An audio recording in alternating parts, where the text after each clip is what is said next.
নমস্কার সবাইকে।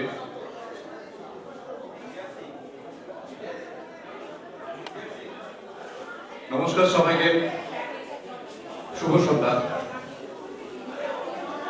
আর কিছুদিন পর জানুয়ারি মাস, কিছুক্ষণ পর জানুয়ারি মাস পড়বে।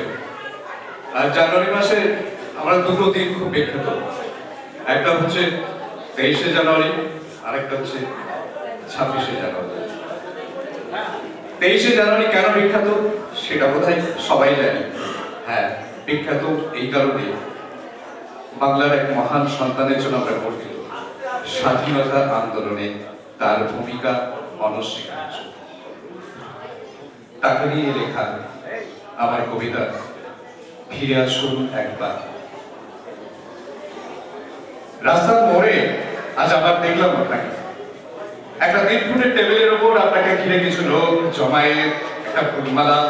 আপনি কত মহান তার বর্ণনা। দেশাত্মবোধের সঙ্গীত যেমনটা ভেবেছিলাম ঠিক তেমনটি।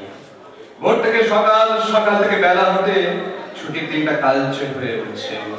আর আপনি ঠিকই, আসলে আজ ছুটি, শুধু একটা ছুটি। এই ছুটিতে মিশে আছে শীতের উষ্ণতা, পিকনিক, চিড়িয়াখানা, পার্কে প্রেম, মাংস ভাত, আর মনে মনে ভাবা আর যদি শুক্রবার হতো তাহলে দেখা আপনার 2-4টে ছবি, 2-4 লাইন ইতিহাস নিয়ে যুগের পর যুগ কাটিয়ে দিচ্ছি বেশ।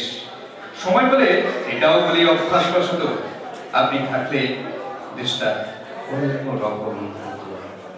আসলে কিন্তু আমরা চাইনি আপনি থাকুন, আমরা চাইনি আপনি ফিরে আসুন। রাষ্ট্র শুধু আপনার ফিরে আসার ভয় কাটাতে তদন্ত দেখিয়েছে বারবার। সত্যি আপনি ফিরে আসেননি ভাগ্যিস। সে অপমান নিয়ে ফিরে আসা যায় না। ফিরে আসলেও মৃত্যু হতো আপনার।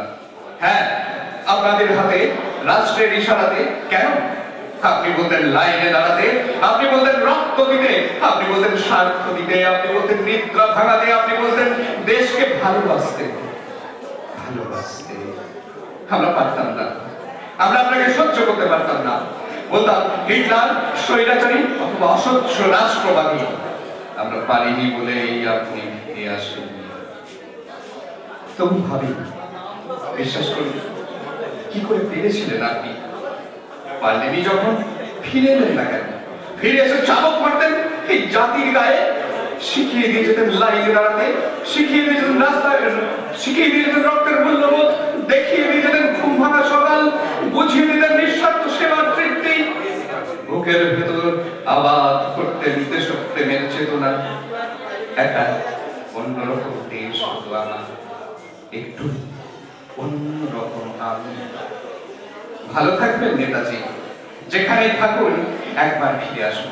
চিৎকার করে হেঁটে যান একবার, আমি সুভাষ বলছি, আমি সুভাষ বলছি।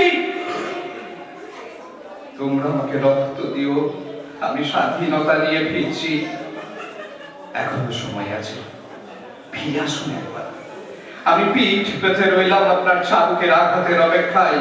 জুড়ে দিয়ে যান টুকরো টুকরো ভারতবর্ষকে, ঘরে ঘরে উচ্চারিত হোক ভারত মাতার জয়। ভারত থেকে খসে পড়ুক দেশপ্রেমীর মাথা, লাল কেল্লা থেকে গর্জে উঠুক আপনার দীপ্ত কণ্ঠ। বন্ধু, আমি এসে গেছি আপনাদের স্বাধীনতা দিতে।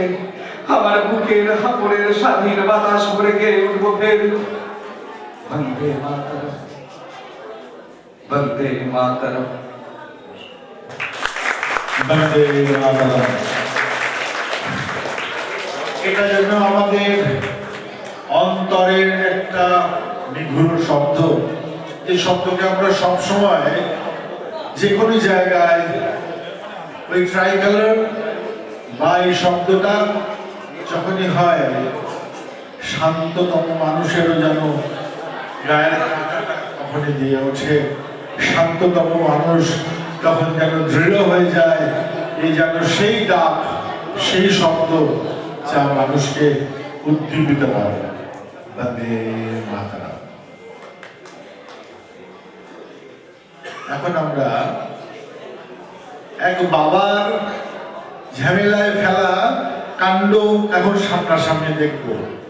বাবাটিকে শ্রীমান জয়ন্ত ভট্টাচার্য একবারও বলেনি যে গান করা যায় এবং মেয়েকে